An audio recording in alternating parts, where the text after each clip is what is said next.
So excited to do a little bit of tapping with Evelyn. Welcome. How are you? Are Hello. you doing Thank you. I'm good. well?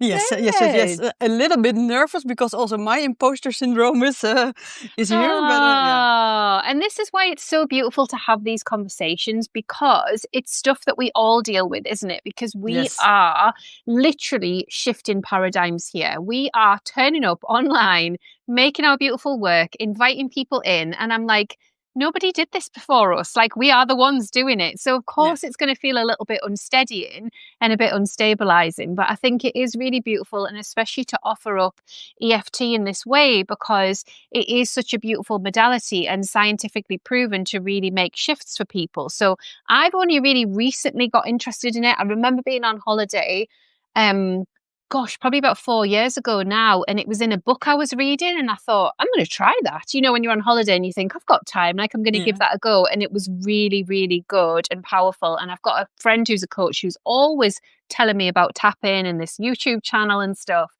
But I did one the other day as research for this call that was about emotional eating because I'm terrible. Like my daughter doesn't go to bed till 10 o'clock. I'm completely wrung out, and I'll go downstairs and I'll be like, what is crunchy that I can eat? You know, like so Yeah. I was really interested in like leaning in to figure out what's going on with the deeper emotional stuff with that. So that was a super interesting one, very niche. Like she was very niche around like eating and emotional eating. But when Evelyn and I started speaking, we were talking about maybe there's something here that we can lean into in terms of our own confidence around showing up online, but also around any of the feelings as they pop up as we're writing or about to press publish. We thought it would be really nice to see if EFT could help us, didn't we? Yes. And it really can help. Mm. I think the thing is with the imposter syndrome is the I think almost everybody has it. Yeah. And even if you grow in your business, it comes up in a different way and again and again. But it's good to know that you know what's the trigger is. There's Yeah. always something behind it. And if you find that one, you can work on that one to release it. So Ah, using okay. EFT. Yeah. So there's something behind the emotion, is what you're saying. Like there's the emotion, and then there's something behind the emotion, and then the tapping helps you to get deeper into like dissolving it. Is that it? Yeah, it's a bit like the imposter syndrome can be caused by different things. It can be that you really have the deep belief that you're not good enough. It can also be Mm. that sometimes you had an experience in your life that you had to do a presentation and people started to laugh, or it can be like one. It Yes. can be different things, and Mm. if you don't heal those, yeah, part of your history, then it will keep on showing up because it's only there to keep you safe Right. uh, from something. And that can Mm. be being safe from being bullied, being safe from being rejected, being safe from being a disappointment because nobody is there waiting for you. Or it can be everything. Okay, I understand. So when I was getting ready to launch my new series called The Creative Spark, which is like short voice notes of Hmm. encouragement, motivation, creative practice holding, I had all of those feelings, like everything that you've described. But the will to do the work and do the good work in the world kind of took over. And I was like, do you know what? I'm just going to be brave and put this out. And if nobody listens, it's fine. And actually, it was so well received. It was like the opposite was true. Like the opposite of all my fears was true. So it was really interesting because I don't think it goes away. You know, you'd think the more you publish, or if you publish into more people, or if you've had more conversations, or if you've had more compliments. But I still think it crops up, doesn't it, in the most unexpected places? Yes, it does. And I also think that you never can get rid of it totally. But like you said, there should be a balance. And then Mm. the being excited or knowing that this is your work, what you have to do, or like some creative feel that it has to get out into the world. Yes, yes. That part should be bigger than the other one. And if you know yourself better and your imposter syndrome, then you can learn how to deal with it. And then it's a warning, but it's not the truth. And it's you can learn how to deal with it and be um, um, and like nice to it. Like Don't fight it. make friends with it, that Yeah, sort of yeah, thing. Yeah, yes. beautiful. And hi to everyone that's just joined us. I'm really sorry I can't figure out how to put my camera on. This has never happened before. I press the camera button and then there is no option to turn it on. So if you've had this happen on a Substack Live, please let me know how you fixed it. I'm on an iPhone 14, if that helps. Yes, and so we're going to do a little bit of live tapping today, live EFT, which Evelyn has very kindly offered to share with the whole Substack community, anyone who wants to be here, and it'll be here on replay as well over at Sparkle on Substack. So I really just in this conversation was just very curious as to learning the tapping points, but also the deeper meaning in tapping. And then also that place of like, if I feel this feeling, could I deploy some tapping? Like, would that work for me? Could I try that? So we just thought we'd do it live, didn't we? Yes. And give it a go with everyone. So thank you so much for offering this. This is so beautiful. And I'm so, so grateful to you. Thank you. And thank you for inviting me. And also because I'm kind of new on Substack. And for me, this is something that I want to be part of my business, being live, but also something that I would push away. So now I just hear it jumping in the deep end doing it. So that's also helpful for me. And it's really nice, you know, because you probably can see the numbers as well. So I just imagine it like there's 39 people in circle with us, you know, so it's like sometimes the numbers go up a little bit, sometimes like they'll go up a lot, but really it's just like widening the circle, which feels really nice, doesn't it? But like, being live again is that thing of us breaking through paradigms, because this is brand new to be live on the internet. Pretty new. Okay, so shall we get into it, Evelyn? Would you like to describe your practice and like how you came to EFT, and then you can just lead us into the exercises if you like? Yes, I will. So I believe that if the universe has to tell you something and you don't listen, you get hit by it much every time a little bit stronger with the message. And the first time it came in my life, I thought the person who said it was crazy, because it looks really silly. You have to tap on your head and points of your body, and while saying certain phrases. And I'm also I'm kind of spiritual, but I'm also really down to earth. So I've thought like, okay, this is not for me. Yeah. But then it came back in my life, and one time in my life I opened a newsletter of an coaching school I once did. I never opened it, and it said something about EFT again. And at that time it was the right moment, and I read it and I thought, this is it. And then 1 week later, I decided to become a student. And I did first the Dutch course, and then I went to Carol Luke. She's an American, really one of the biggest masters of EFT. And so now I have my own business. It's called Rainbow Black Academy, and I'm focusing on creatives because my background is also from fashion and graphic design. Okay. And I'm totally I'm focused on limiting beliefs, imposter syndrome, sabotaging yourself, and how your thoughts can make you really small. I think it's fascinating how a lot of us doing that, and most talented people are not there in the world just because of their thoughts. So that's a bit my my background.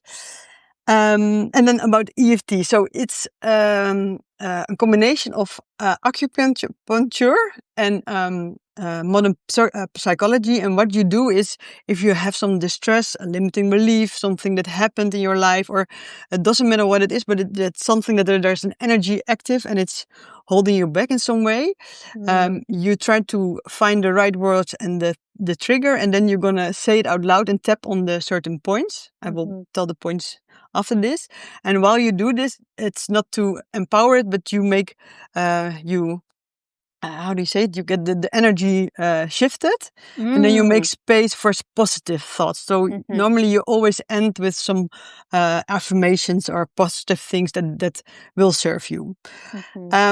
So, and you can use it like me as a coach in a one-on-one sessions. But the cool part is that you can also really use it to help yourself as a self-care tool.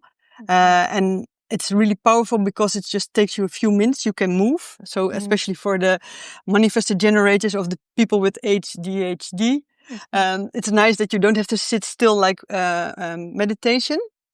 I really believe in meditation, but for me, it's too hard to learn, and EFT is just quick. You can use it for almost everything. I like it because I can be really creative with it. So in my work, I really like to create meditations and assignments and workshops around it. Is there more to tell? Well, it's scientifically proven nowadays. Which is massive, isn't it? Because Yeah, in this world of anything being possible and everything being infinitely possible, there are still like a lot of rational minds that want to be like, yeah, well, no, like why would I make space for that? Why would I make take time for that?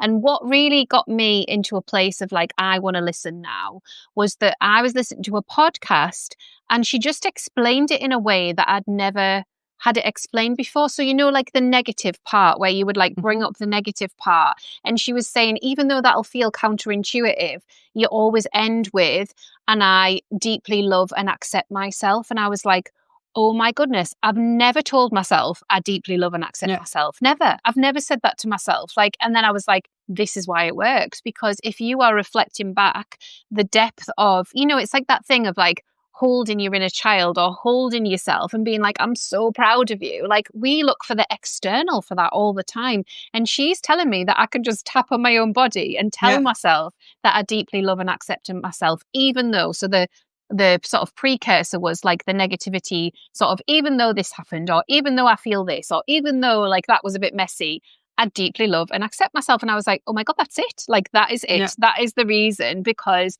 I could totally then feel into the energy of this powerful modality. Whereas before I'd be like, I don't really get it. Like, and I do other things and it's fine. And I'm like, no, now's the time. Now is really the time to like yeah. be in that beautiful space. Why wouldn't you? Yeah, and you start with what you're not telling about is the setup statement. You start with the side of the hand, Yeah. and then you name what is your distress, and you Okay. have to name it because you have to accept that there is something that is There's holding you something back. there. Yeah. But then also afterwards, you say something like, "I love and accept myself," or you say, "I choose to let it go," or Yes. Yeah. "I give myself the permission to grow," or whatever. So, in that you also make you give space and make it, and it shows that you have a choice of holding to it or also Mm. letting it go on a soft way. And also Mm-hmm. sometimes you don't have to get rid of it, but if you can see it as one of your child that also has to have a little bit love. Sometimes Yeah. this part of you just needs some love to Yeah. quiet a little bit down. Yeah. That's a bit yeah. Yeah. And And we've and always got that option, haven't we, to then, when the feelings come up, and I see this with creativism writers a lot, that we get very in our heads, and actually a walk would move things through to a different place. This is doing the same thing, like a yoga class, being offline yeah, for a bit. And so it's just another tool for your yeah, toolbox. And I just think, why not give it a go? Why not give it a yeah, go? Give it a go today live, go and find Evelyn's Substack and see what else is going on there, but also be open to the fact that you've stumbled across this today, because why yeah. not? Yeah, and maybe with me, this is not the right time. Then maybe in a few years it will be. But Mm-hmm. yeah, I think with everything that I tried, and I tried a lot, this is the one who really changed my life. I had a lot of things happening in when I was a child. I was bullied, and also with my parents breaking up, and I had like my self-esteem was nothing, and Low, and yeah. and Mm-hmm. and still I have my own imposter syndrome. But I am here, and the more I stand for myself and who I really am, the authentic me. Also, the more Mm-hmm. successful I am in my business, and the more people that I attract who really give me the energy to work with. So it's like Yes. yeah, Yeah, there's a real big universal shift when we start working in this way, because I talk about the vision a lot and like staying tethered to the vision and staying connected to the vision. But you have to have the compassion and the love and the self belief to get to the vision. Otherwise, your vision will be like relatively small. Your vision will be what you think your brain will yeah, let you create. Whereas actually, if you go really big and you do the expansive thinking and the journey and the meditation and the connecting to all of this stuff, there is more space to be expansive. And then what I see a lot as well is people sort of blocking themselves from success. And this was my main breakthrough. So years and years ago, when I first did a journey with a coach, I didn't understand why things were holding me back. And I realized that I was absolutely terrified of succeeding. Like, and I didn't even know what succeeding would look like, but it was just this overwhelming fear of, if I am successful, then I am vulnerable. And because of, again, like stuff that goes on in early life and all the rest of it, it didn't feel safe for me to be vulnerable or successful or seen. And then obviously, once you know that, once you've got hold of that thread, you can lovingly have compassion towards yourself and use these beautiful tools. Anyway, I'll babble on all day. I will let you teach us some EFT. But I want you all to know that you're not alone, and this is a really safe space. I know we're live on Substack, but how magical is that we can be live together? No. So I'm happy I'm here. So we're here, and this is Evelyn's first time, and she might do more of these. So thank you for joining us. And let's get into sort of feeling what comes up with imposter syndrome. Yes, and I have one thing I was just thinking also with your work and also the lot of journaling that you do.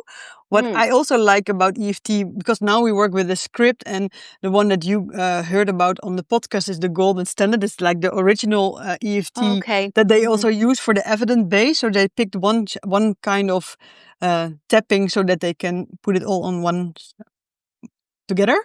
Got you. But what I also like to do is, what I sometimes do is I journal, and then afterwards I read it back, and then I start tapping.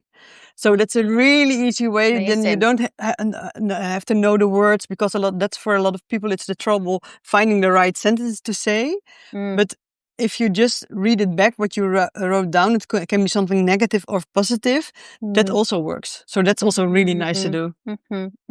There's layers in everything, isn't there? Yes. And I think EFT, from my very limited understanding, is helping us to understand more of the subconscious layers, more of the subconscious conditioning, more of the places that we need to breathe in a lot of compassion to ourselves. Beautiful. Thank you. Okay. And if people want to know more about evidence-based, I will send you a link from somebody who's really into it. Fab. And we can put that in the replay. Great. Let's do that. Okay. So I will first explain the points. And first I will say, I work in two different ways. One way is that I work with one-on-one client or a little small group, and then I work intuitively. So I have like a little conversation. What is happening? What is needing attention? What are the triggers, the words, the feelings? And then I just start to tap, and the words show up naturally. And the other one is that I create scripts, and then I audio them, and they are more like with a concrete subject. And that is also what I did for us. So I created 4 scripts. And so I am going to read them. So sometimes you will see me like this, but then it's because I read the scripts. And that's what we're going to do together now. Fab. Oh, thank you. Good. So the points, the first one is the side of the hand. And I'm told when you tap on this point that you also open up the other meridians so that they are more active. So this is the first one, and on this point we say 3 times the setup statements. In the original golden standard, they use a lot of time 3 times the same sentence. I am a little bit more playing around it, so I use different ways of saying it. And you also will find, like Carol, Luke, also the big ones, they also now they play a bit with it. And here you say what is happening, what you want to let go of, because you have to accept that there's something. So it's not to empower it, but to accept that it is there. And then you go to the other points, and the first point is the eyebrow, and it's where the little hair start. So it's the start of that. Then from here you go to the side of the eye, and it's where you have the little bone. From there you go under your eye again with the little bone. Is that all with your middle finger as well? You can tap how you want. Okay. So I tap mostly with those 2. You can tap with 2 hands on the same time.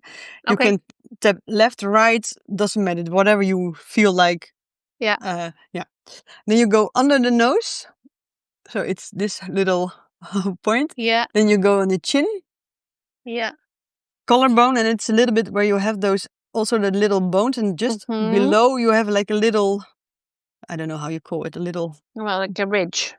Yeah. So, but you can also take your whole hand, so you're sure you're on the right place. Then you go under your arm. Okay. It's a bit where your bra is, if you are wearing bra.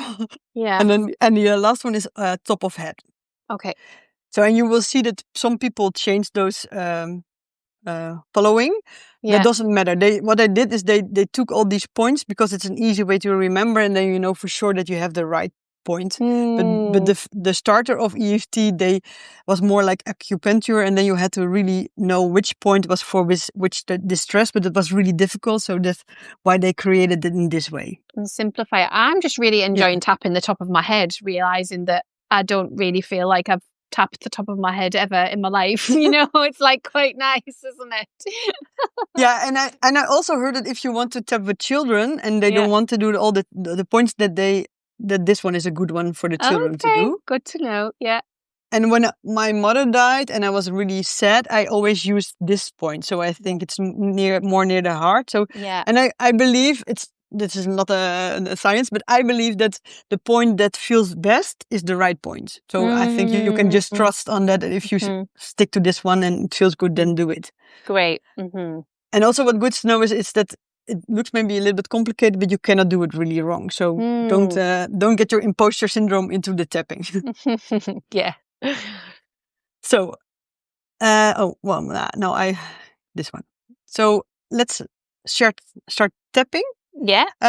So what is good is to, now my iPad is going crazy. Go away.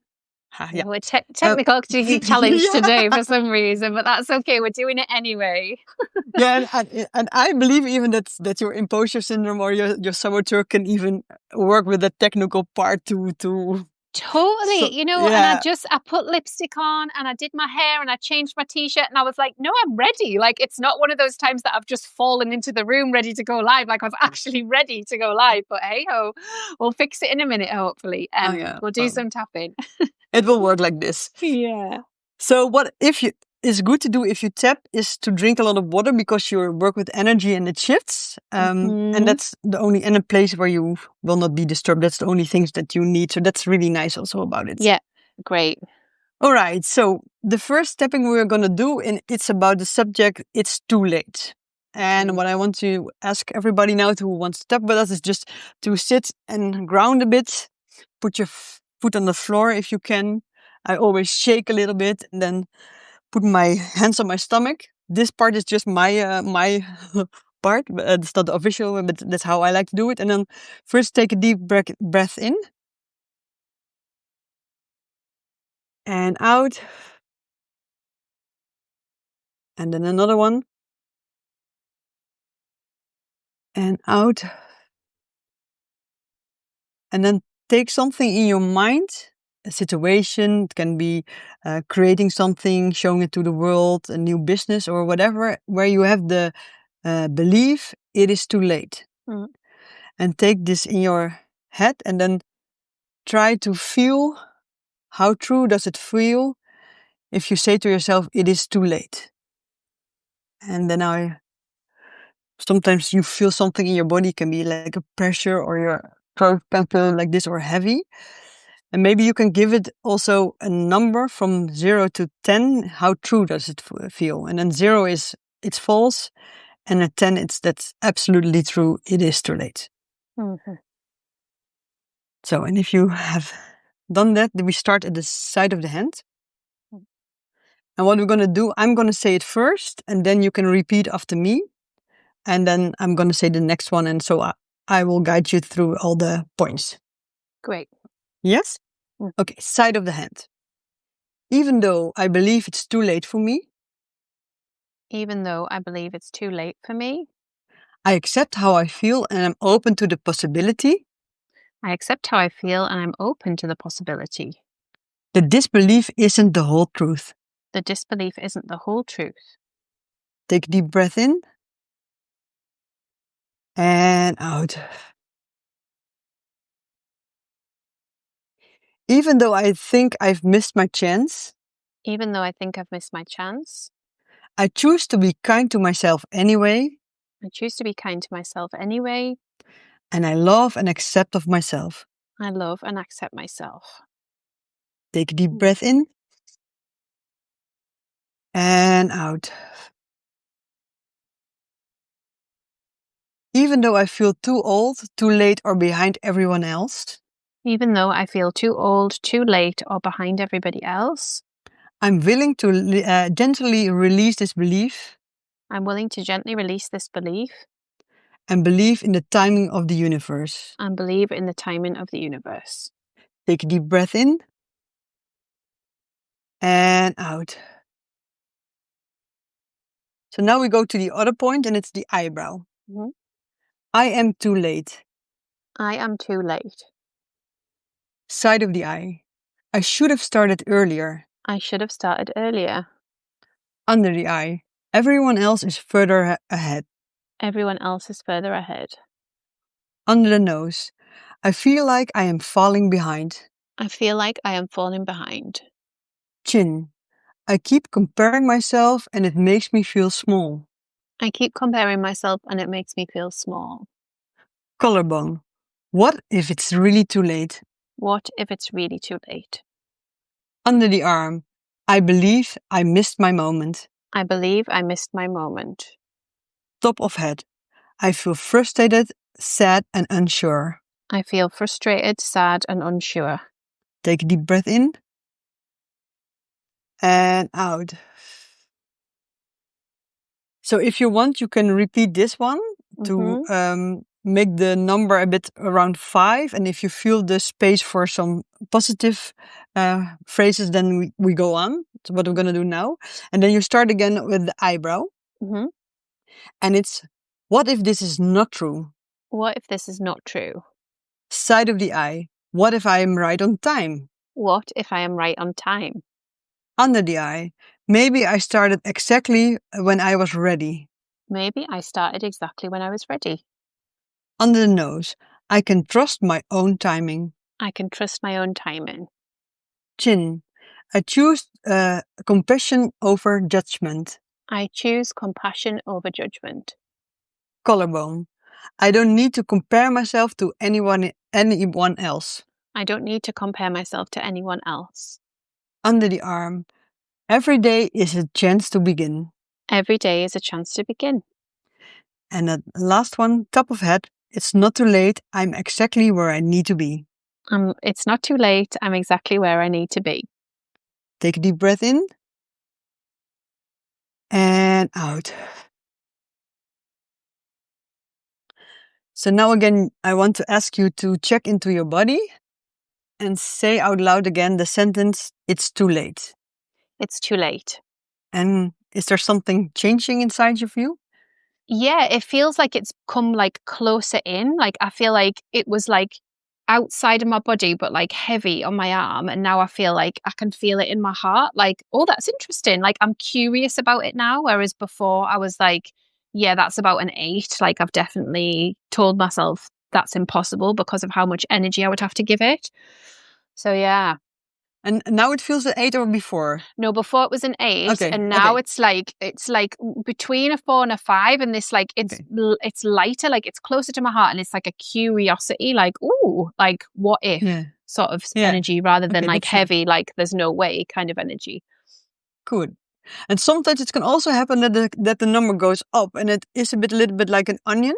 So it's possible that you take a layer off, and then something else shows up, or even some emotions you push them away for so long that when you start tapping they come up. And what you have to do then is just keep on tapping, and then a lot of time people experience that it's a little bit like a wave. It comes up and then it goes down, and then it's getting a bit like quiet, or there is space for it. Mm-hmm. And that was like so quick to make that shift, right? Like that's like minutes to work that through, and it feels so counterintuitive to me, especially because I'm so positive all of the time, to be saying those things out loud. But obviously we all have those self-limiting beliefs. Like even if we are doing the work, they are going to show up. Like that we're just human and we're variable, aren't we? So incredibly powerful, amazing. Yeah, and if you keep those limiting beliefs in the closet with the door closed, you think that they are not there, but they are there, and they also probably sabotage yourself in doing things. And it can be small things like coming back to subtext, changing the layer, the picture, and Yes. the small things. Yeah. Oh, So small things. you Yeah. you spent all your time in that one, and then you're not doing the thing that really is Mm, important, or things like that, and if yeah. you're not noticing it, or not if you're not putting your eye on those things, it even with me also sometimes I'm just after a few days I'm like, oh my god, I'm doing it again. Yeah. So And yeah, falling back into it and stuff. Like, yeah, yeah. there's definitely something in that as well, in that kind of keeping our inner perfectionist safe to then be accepted, and like the whole rejection piece as well. Like, I see that a lot with people feeling ready to do a thing. And so, because I am a bit of a maverick when it comes to creativity, I'm constantly pushing against that and saying, what if we looked at it like this? What if you weren't launching? It's not a launch, it's just a 6 month, like showing up for 6 months and Yeah. seeing what happens. So, like, trying to really lean into dropping all of the expectations of the rules and the shoulds, and just being in your own creative practice with your own sense of what you've been called to do, because nothing else really matters. So, some of the things that come in a lot are this comparison around popularity. So this has been a theme Hmm. recently, and a lot of my one-to-one work actually. And it's like, you can never really know how your work impacts someone. So far better to concentrate on the one person who you've impacted that wants to tell 10 people,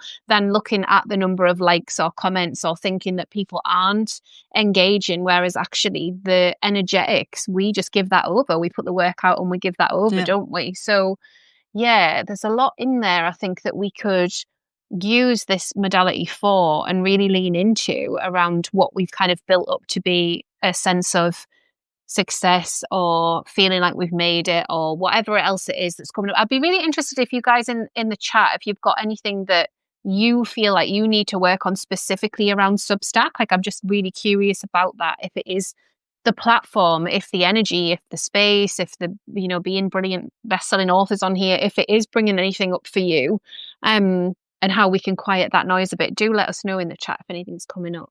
And so, But that's Emily, also sorry. sorry, Yeah, carry on. no, that's also what I really like. You when I came to Substack, I was following also another lady who's teaching in Substack, and what Mm, I really like with you, you said also somewhere that you promised yourself that you are here to just try and give it that there's space for imperfection. I don't know how you said it somewhere, but that's mm, what I really like, and also that you really let us learn us that it's about the connection and it's not about those big numbers, because mm, before I had business coaches that they were talking about the big numbers, and I had big numbers but I was not selling. So I think it's better to mm. have just a few, and that you have your own fan base, and that you work in your group and make each other happy and energetic, than you have like lots of numbers but nothing is happening there. So Yeah, it's that thing as well, as like creative practice for me, like impacts so positively on my well-being. So for some people, they wouldn't be interested in writing books. That's not what they're called to do. But for me, I love the creative practice of being like, I'm going to write a book this year. Like, how will my year pan out if I do that? And then because I love that, I'm like, I can hold space for other people doing that as well. Like, that mhm. just feels really natural. And I think, yeah, sometimes with the numerical stuff, it is just that world of metrics that actually keeps us in a bit of a fear state. I've been laughing recently because I sent quite a few emails, and every time you send emails from the subscriber tab, you get unsubscribes. And I remember a time when I was so hard on myself about that, and now I'm like, how beautiful that those people thought, I'm going to let myself go now. I'm going to show myself Mm. out. Like, this isn't for me. Like, I'm not keen on her language, or I'm not keen on what she's about, or I mistakenly subscribed. I didn't understand Substack. Like, there's all manner of reasons. And I actually really like it because it's getting me closer to all the people that definitely should be there, which is then building the vision for the community that I adore, that I already have. I Yeah, don't need a bigger community. Like, everybody's already amazing and helping each other and being beautiful. So it's like, all of that would have been hard a year ago is now just like, okay, bye, thanks so much. Like, it's just yeah, easy. And it was all to do with numbers. It was all to do with like, oh, this many people have left. Like, I've upset them, or I've said the wrong thing, or I should be more palatable. And I'm like, oh no, like, all of this is meant to happen. So yeah. I think we can apply it in so many ways, can't we? Yeah. No, I had the same. It was just my normal newsletter list. Every time when somebody was subscribe, now not unsubscribing, Yeah, it really felt like like personal. yeah, like something in my heart broke because I really felt rejected. But now I just cleaned up my beginning this year my list from 3,000 to 2,000 people Yeah. because I just want people who really want to be Yeah. with me and together and inspire each other. And I don't need people who were on my list that I'm not the right person for anymore. So, Yeah. and this that I changed in this is really because I grow also with the EFT and just really. I know now who I am, and I also know that I'm outspoken, and not everybody likes me, and that's okay because I also don't like everybody. So, Yeah. Yeah. yeah, but I had to grow in this, and yeah. Yeah. And so with the EFT, how often would you like advise for, if we are plugging into Substack and building our Substack most days, should we also be looking at like learning tapping most days, or is it like a once a week thing? How often could we go into using tapping to like support us with our creative practice on Substack?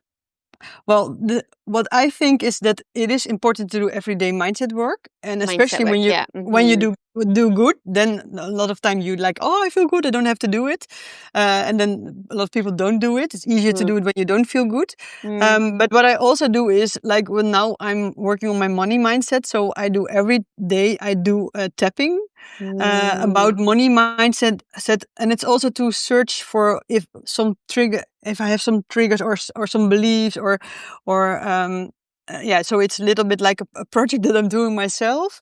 And what you can also do is just like more the first aid. This what I also do because I had a belief that I'm not good in language because I'm dyslexic, and that what always been taught told to me.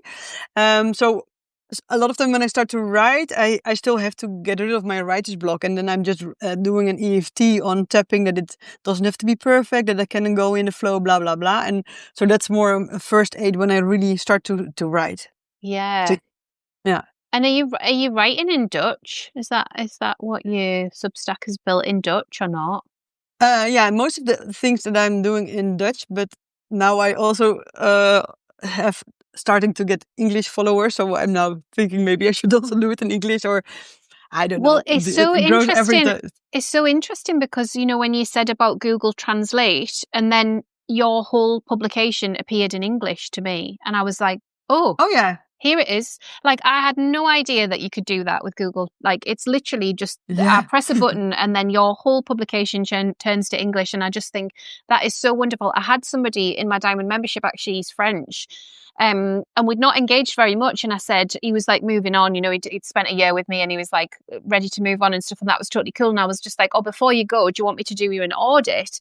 And he was like, that would be amazing. But I could only offer that because I understood about Google Translate. So then I put yeah, it on, felt the energy of what he was trying to do, everything being translated to English. So straight away I was able to see it on. I was like, oh, well, this is amazing because now I can read other Substacks in other languages and just have it be easier for me. Like I obviously have like little bits of language here and there, but like we are typically really bad in the UK for learning languages. It's actually embarrassing. When I'm like speaking to you, I'm just like, your English is so amazing. And I'm like, I've got nothing. Like I've got a tiny bit of French and Spanish. So I do think that the accessibility there and just teaching people that that's a possibility to then jump on and learn something is really amazing, because then you've got the whole of America, Canada, Australia, like huge audiences that could come and translate your oh yeah. Substack and see it that way. So yeah, It's loads a of good one. I will put it potential.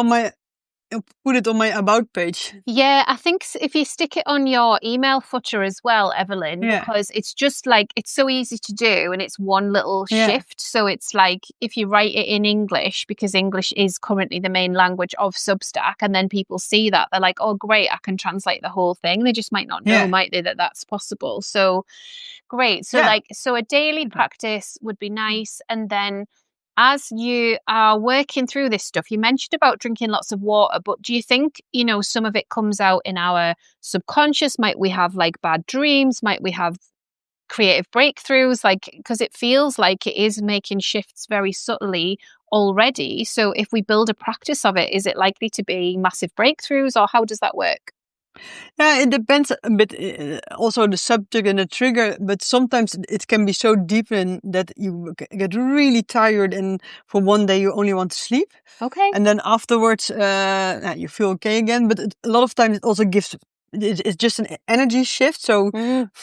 from feeling "Mwah," to get really into the flow, it Mm-hmm. helps you really easy to get into flow. But also what sometimes happens is that you tap and it feels a bit like that you are on a direction and then it taps and then you go to the other direction. So um, close to the tapping, you don't feel it really, but then later on you suddenly feel like maybe a limited belief that for a long time was kind of part of your identity. And Yeah. suddenly it feels like this is not true. This is not me. And sometimes it takes a few days and then suddenly you're like, hmm. So yeah, it depends a bit on what you tap, how you tap, and also if you have really deep beliefs, then I would recommend one-on-one sessions, because then you go really into the deepness and personal, and yeah, that's more heavy and more, but also more helping. Yeah. Um, Unlock yeah, the emotions and that yeah, sort of thing. Yeah, yeah, there's a couple of comments which I think are really interesting that this has come up. So Melissa is saying about being valuable enough and offering value enough that I can get paid for what I'm doing. So I would say 9 conversations out of 10 that I have with people here are about charging what they want to charge, feeling valued enough, being able to take time off and still charge. Like it's this whole thing. And memberships are not new. And essentially, paid subscriptions or memberships, whichever one you call it, is the same. It's a subscription. People are paying a subscription. They're going to stay or they're going to not stay. So there's all sorts of reasons why people churn. A lot of them are not to do with us at all, or what they find valuable. They're to do with yeah, them feeling overwhelmed or ready for a change or ready to move on, whatever it is. So the business of starting a Substack isn't for everyone. And I've been really bold in saying that these days because I do feel like it's not for everyone because it does hurt. It can hurt when churn happens, when people leave, or when a few people leave at once, and you're like, oh, but that is the nature of the business that we're in. So I think being really accepting of that.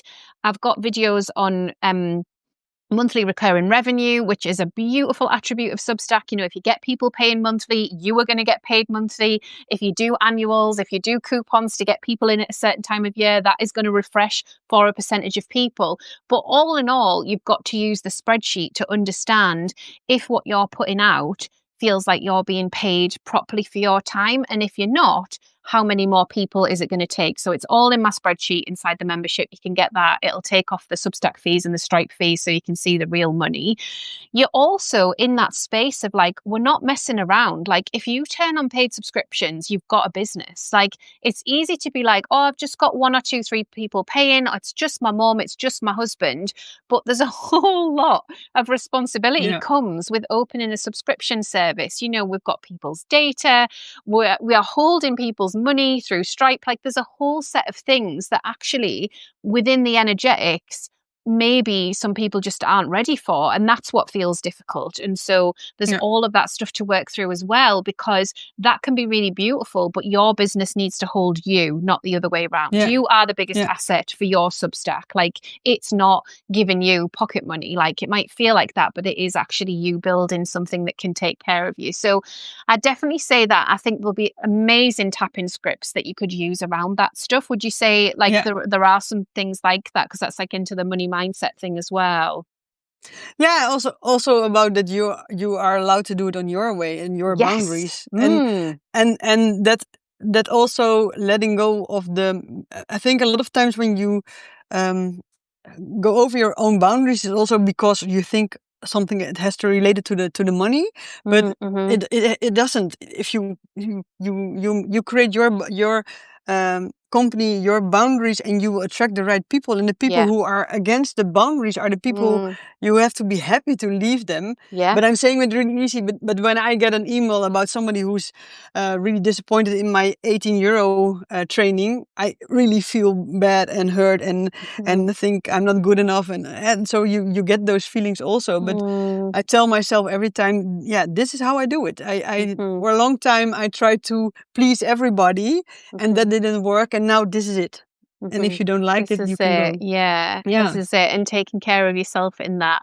And then yeah, Rachel's saying, I think I need to work on not looking for likes or comments, but as you said, focusing on who it's connecting to. Think I'm a bit like trained from social media, work with those that connect. Yeah. So there's something really beautiful about connecting to the energy of one person. So even though we might have 100 subscribers or 1,000 subscribers, whatever it is, it's almost abstract because those 1,000 people are not waiting for our Substack publication to send an email. You know, they're out living their lives. And so when we get a tether to one person who wants to connect in and wants to tell us something, I think to go deeper with that person and to understand, like I got a beautiful one from Susan. Shout out to Susan at the weekend. So I'd written this piece that was like, kind of about the energetics of rejecting skincare routine for my whole life and like why I've done that. And Susan so kindly sent me her entire skincare routine as a reply on the email. And it was the most beautiful energy to receive. I was just like, I can't believe Susan has taken time out of her day to be like, Claire, I'm going to walk you through everything that I do, like a menu. So if you want to pick from wow. that and do, it was so kind, you know? And so my Sunday was impacted so generously because somebody made the choice to do that. I have no idea how many likes that post got. Like, I literally couldn't tell you. Like, I could try and guess, but I've trained myself now to look for the points of connection and deepen the points of connection. So the numbers just feel like they, like if like butterflies landed on you and then all flew away again. It's just like that for me. I'm like, Yeah. okay, like it's lovely in that moment if it's a like, but actually the energy of the person liking or the energy of that person commenting and then a conversation. And I think that will be our saving grace online, honestly, because I think anything else is a hungry ghost. It will just burn us out and make us feel less than and make us feel in comparison. And there's so much beauty to be had online, you know? And also you don't know what's happening behind it. And it Yeah. in the, like I changed my business in December, and I was kind of like the universe got me stuck in my business, so I had to make Mm, new changes. mm, And while I changed that, and I was really okay, I only want to serve women that I really, really like to work with. mm-hmm, And I changed, it was my energy that I changed. And suddenly I have 4 one-on-one clients of my mm-hmm. really creative, cool women, the ones that I love, came to me to ask for the coaching, and they were following me for years already, but Right. I Yeah. didn't know because they never answered my emails. Yeah.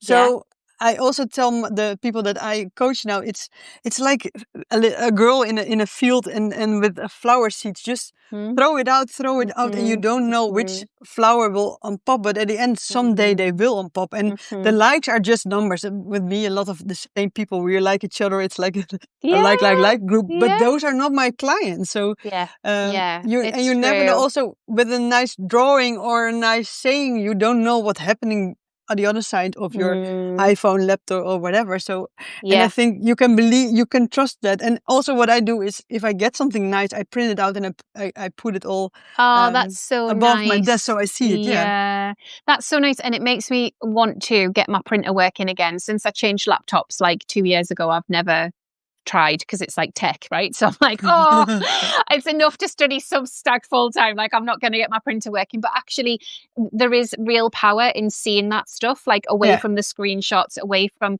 absorbing it and seeing it every day, because then that is the stuff that reflects back at you when you are having a bit of a wobbly day or you want to try something new, but you put it off, or any of the things can feel difficult, can't they? So Yeah. it's that reconfirmation that you are already reaching the right people, even if it's a small number, and that will already continue to grow. Like the more that you lean into the space that is being designed by you and for you. Yeah, really beautiful Yes. stuff. Yeah. Yeah. Well, thank you so much for guesting with us and teaching us The some EFT. I had some other tappings, but we can put them in the under the replay, and then they can. Yeah. So if you what would be really lovely to do, because I'm mindful of your time, because it's nearly an hour, and obviously I've Oh, got no for video on me, this one. For Yeah. me, everything is okay. I have the Oh, time. good. If you Good. want to do another one, we can do. We can also do one and then put the other ones just as a script under it that people can read and Yeah, tap. I think maybe we'll do that because I want to Yeah, try and fix this video issue at the end as I well. can imagine. And I feel like it would be really beautiful to give people that and then let them go and find your publication for Yeah. more as well. I think that, you know, for me, it's felt so magical to be in conversation with you over the last few weeks about doing this. And I think others on the call would feel the same. And if you're watching the replay, then obviously you can head over. And that also honors your energy in this as well, because you obviously have so much to give, but like it's there, right? Like you've built a Substack around it. So Yes. I think that's really beautiful. And hopefully, people have enjoyed that introduction into tapping. I think it's the type of thing that you could very easily get really into really quickly because it's easy, isn't it? And it's a nice It is. invite. Mm, Yes, it is. So beautiful. then I would suggest to do one positive. It's only about positive things saying Hmm. about ourselves as an Hmm. ending, and then the other ones we put it under the replay. And if people have any question, they can just find me on Substack. Yeah, that's Yeah, beautiful. Thank you so much. And I think with those scripts, like if you are questioning if you're doing it right or if you need anything, then obviously go and see Evelyn because she will have yeah, videos and she will have more. Like this was just a real taster and to kind of cross over some of the big themes that I've been seeing in my membership and with my one-to-one clients because I feel like it's almost like I feel like tapping is like the magic key for us all, you know, to be able yeah. to stay steady and to do the work that we're here to do in the world. Like I don't know it very well, but I just feel that. I feel a real pulse. So thank you again so much, Evelyn. This has been Thank so you. beautiful. I'm so sorry about my video. Hopefully I will be able to fix that for future lives. Goodness me. Yes, I hope And so too for you. and like I said, I'll put this replay out. Evelyn's going to send me the bits and bobs to put underneath it. So I'll put the replay out for everybody.